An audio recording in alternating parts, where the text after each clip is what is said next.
नमस्कार। मैं doctor Hariom, retired principal scientist, CCS Haryana कृषि विश्वविद्यालय हिसार। किसान भाइयों, इस समय मुख्य फसल गेहूं है जिसकी बिजाई की गई है। केवल थोड़ा सा एरिया बचा हुआ है जिसमें गेहूं की बिजाई की जानी है और जो खेत खाली होने हैं अभी। तो आमतौर पे कई जगह देखा जाता है कि गेहूं में पीलापन आ जाता है इस वक्त। उसके क्या कारण है और उसके क्या समाधान है, इसमें वीडियो में हम उसकी चर्चा करेंगे। किसान भाइयों, इसके कई कारण हो सकते हैं गेहूं के पीलेपन के। अगर खेत असमतल है, उसमें ज़्यादा पानी आ जाता है तो उससे पीलापन आ जाता है। अगर खेत में या आपके ट्यूबवेल के पानी में नमक अधिक मात्रा में है, उससे पीलापन आ जाता है। खेत में दीमक का नुकसान हो या नेमाटोड का नुकसान हो, उससे भी फसल प्रभावित होती है। व्हाइट ग्रब जैसे इंसेक्ट या जड़ों में कोई फंगस वगैरह आ जाती है जहाँ नमी ज़्यादा हो जाती है खेत में, और इन कुछ कारणों की वजह से खेत में हमारी गेहूँ पीली पड़ जाती है।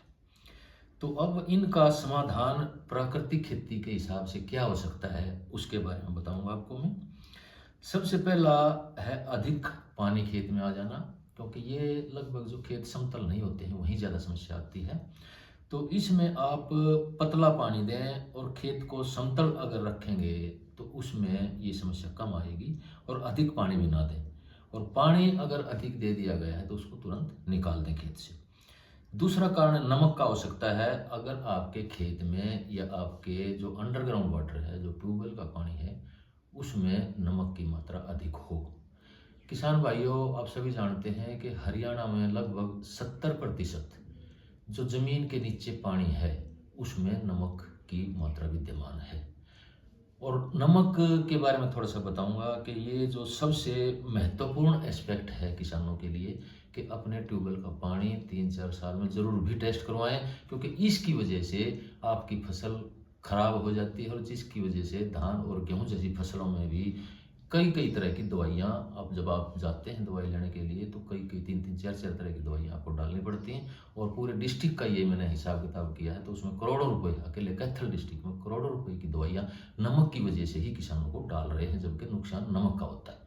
तो नमक दो तरह के होते हैं किसान भाइयों, एक घुलनशील, दूसरे अघुलनशील।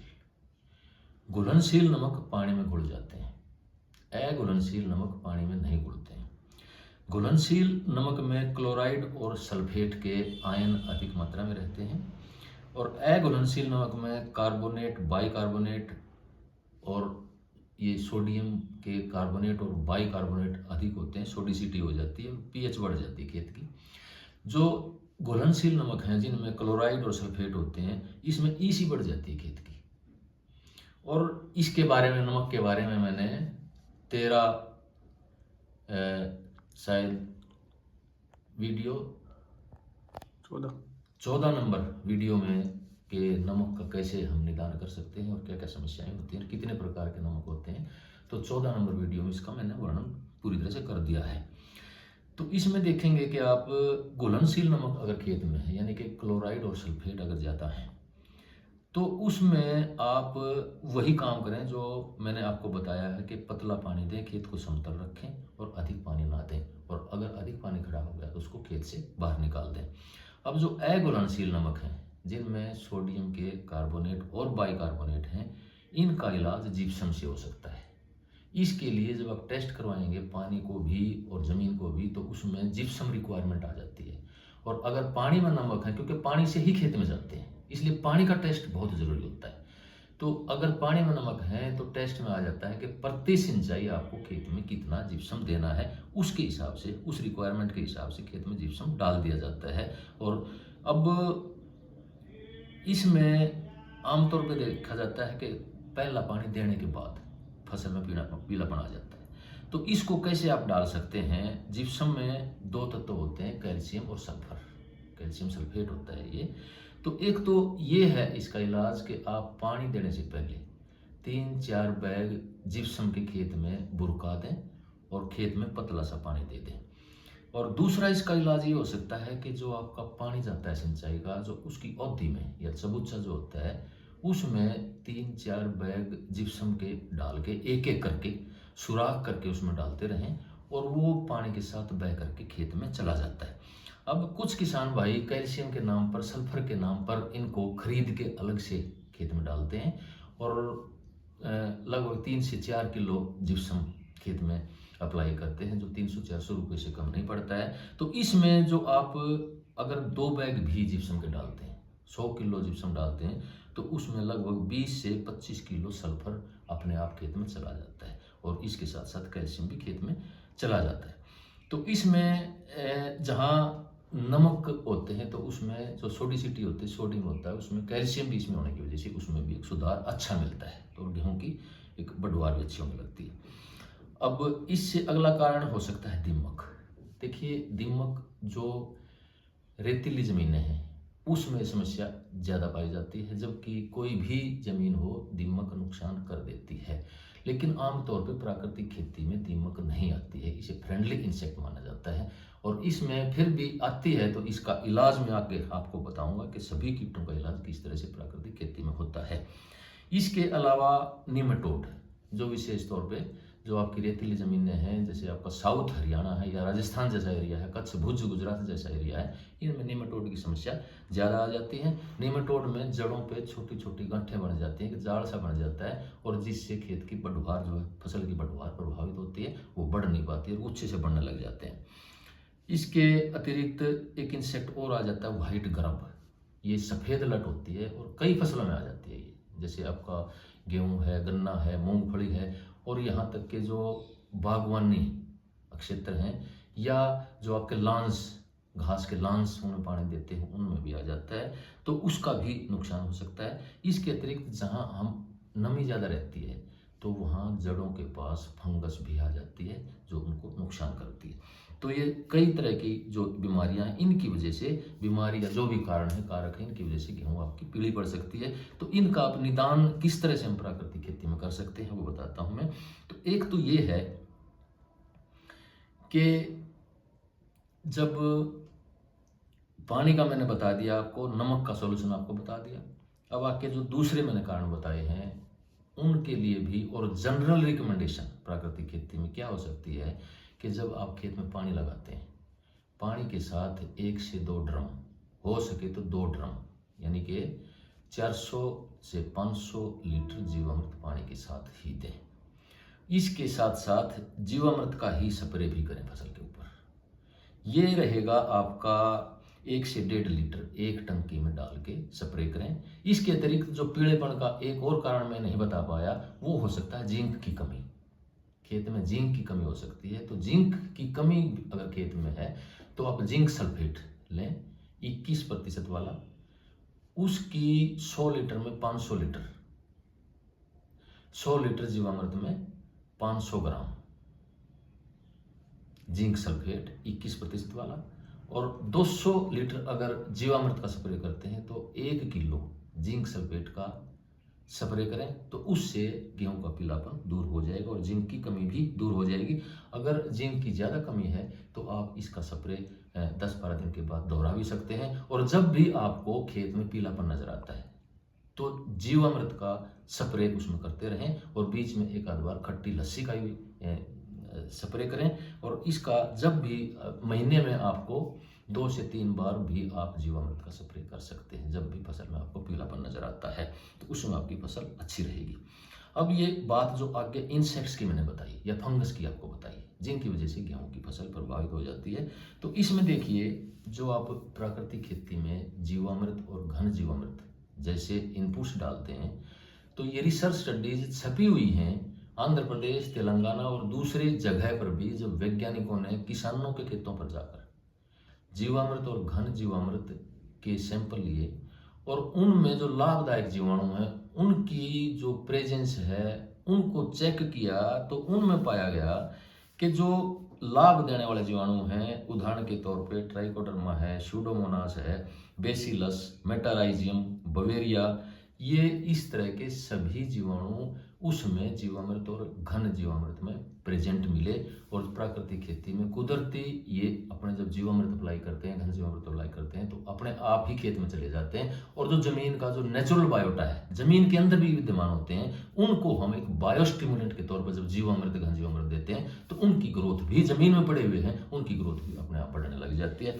और इसमें क्या है कि जो जितने आपके, इसके अतिरिक्त एक माइकोराइजा है जो फंजाई होती है, इसका जाल बनता है नीचे, इसको भी किसान भाई खरीद के डालते हैं जो जैविक खेती करते हैं। लेकिन प्राकृतिक खेती में इसकी कुदरती ही भरमार रहती है, क्योंकि जो आपके अर्थवर्म हैं, अर्थवर्म जो केंचुए होते हैं, उसकी जो कास्टिंग होती है, उस कास्टिंग में जो दो ही कंपोनेंट होते हैं मुख्य तौर पे, एक हुमस और दूसरा माइकोराइजा।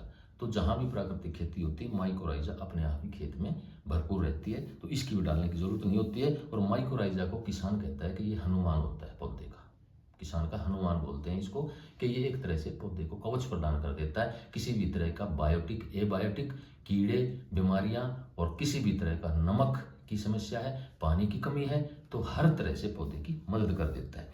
अब जैसे आपके निमेटोड जैसी समस्या आती है, तो मैं बताना चाहूँगा कि ये जो मैंने आपको बताए हैं, जो फायदा लाभ देने वाले जो जीवाणु बताए हैं, इनको एंटोमोपैथोजेनिक माइक्रोब्स बोलते हैं। इनमें कुछ बैक्टीरिया है, कुछ फंजाई हैं। तो इनमें जैसे आप देखेंगे तो ये कुदरती ही इसमें बढ़ जाते हैं। इसके अतिरिक्त जो जमीन में प्राकृतिक खेती में कुदरती बढ़ते हैं, उसमें केवल एंटोमोपैथोजेनिक फंजाई ही नहीं, बैक्टीरिया ही नहीं, वायरसेस भी होते हैं। एंटोमोपैथोजेनिक निमेटोड भी होते हैं जो व्हाइट ग्रब जैसे इंसेक्ट्स को खाते हैं और इन्फेक्ट करते हैं। तो इसमें कुदरती जो एंटोमोपैथोजेनिक ये माइक्रोब्स हैं या निमेटोड्स हैं या वायरसेस हैं, तो ये जब खेत में बढ़ जाते हैं तो इस तरह के जो जमीन के नीचे जो भी कीड़े होते हैं, जो भी बीमारियां होती हैं, उसके लिए रिकमेंडेशन जैविक खेती में ये दी जाती हैं। लेकिन प्राकृतिक खेती में इनकी बाहर से लेकर के कुछ भी डालने की जरूरत नहीं होती है और कुदरती ही इनका खेत में कंट्रोल होता चला जाता है। एक बात किसान भाइयों में कहना चाहूंगा कि रेतीली जमीनों में प्राकृतिक खेती वरदान से कम नहीं है, क्योंकि रेतीली जमीन में ऑर्गेनिक कार्बन की बहुत कमी रहती है। और प्राकृतिक खेती खेत में बगैर डाले ही आपके ऑर्गेनिक कार्बन को बढ़ा सकती है। वो किस तरह से बढ़ता है? देखिए, प्राकृतिक खेती में हम जीवाणु और केंचुओं की संख्या बढ़ाते हैं। जीवाणुओं के शरीर में 4 तत्व होते हैं, जिनसे 99.5% से भी अधिक इनका शरीर जो बना हुआ होता है वो 4 तत्वों से बना हुआ होता है, कार्बन, हाइड्रोजन, ऑक्सीजन और नाइट्रोजन।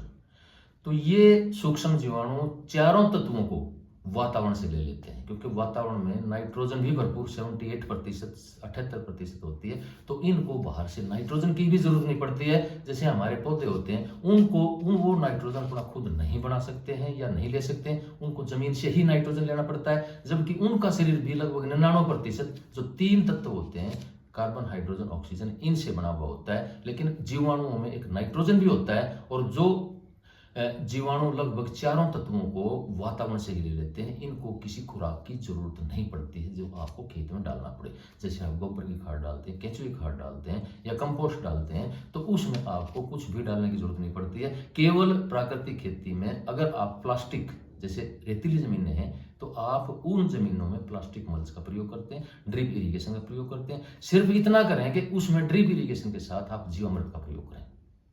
इसके अतिरिक्त बिजाई से पहले 4-5 क्विंटल घन जीवामृत का प्रयोग करें। इसके अतिरिक्त जो जड़ें हैं आपकी, उनको भी खेत में कंजर्व करें, और वो प्लास्टिक मल्च में अपने आप गलने लग जाती है नीचे। वो भी ये जो 3-4 चीजें बताई, जैसे मैंने घन जीवामृत बताया, जीवामृत बताया, क्योंकि पौधों को 17 पोषक तत्वों की जरूरत पड़ती है, लेकिन ज्यादा नहीं पड़ती, क्योंकि उसमें मुख्य तौर पे मैंने जैसे बताया उनका शरीर इन 4 तत्वों से बना हुआ होता है, 99% से अधिक कार्बन, हाइड्रोजन, ऑक्सीजन और नाइट्रोजन। तो उनको जीवाणुओं को बाहर से कुछ भी भोजन की जरूरत नहीं पड़ती है। तो ये जब बढ़ते हैं तो इनको भोजन की भी देने की जरूरत नहीं पड़ती है। तो जड़ों से ही और जीवामृत, घन जीवामृत से ही इनके भोजन की पूर्ति हो जाती है, और ये जमीन में अपने आप बढ़ जाते हैं, कुछ भी भोजन लिए बगैर, विशेष भोजन लिए बगैर, कोई विशेष मात्रा में इनको कुछ नहीं चाहिए। तो ये बढ़ते चले जाते हैं, और बढ़ते चले जाते हैं तो इनका जो शरीर होता है उसमें सब तरह का भोजन होता है। जब ये मरते जाते हैं और हर 10 से 20 मिनट में ये डबल ट्रिपल होते चले जाते हैं और साथ के साथ मरने भी लगते हैं। और इनका शरीर जो है वो कार्बोहाइड्रेट से, प्रोटीन से और लिपिड से, तीनों तरह का परफेक्ट भोजन जो आदमी को चाहिए होता है, आदमी को जैसे कार्बोहाइड्रेट चाहिए होता है, प्रोटीन दालें चाहिए होती हैं और घी यानी कि मक्खन फैटी एसिड चाहिए होता है, तो एक एनरिच्ड डाइट बन जाती है। तो इस तरह से जब जीवाणु और जो केंचुए जमीन में मरते हैं तो तीनों ही चीजें अवेलेबल हो जाती हैं। और जब तीनों चीजें, ये पॉलीसेकेराइड्स और एक्स्ट्रा सेलुलर पॉलीसेकेराइड्स, इसके अतिरिक्त जो इनके शरीर से ये जो चीजें जमीन में मिलती हैं तो उससे जमीन का चिकनापन बढ़ जाता है। चिकनापन बढ़ने से जो आपके बिखरे हुए पार्टिकल हैं रेतीली जमीनों के, वो बंधने लगते हैं, उसको सॉइल एग्रीगेशन बोलते हैं।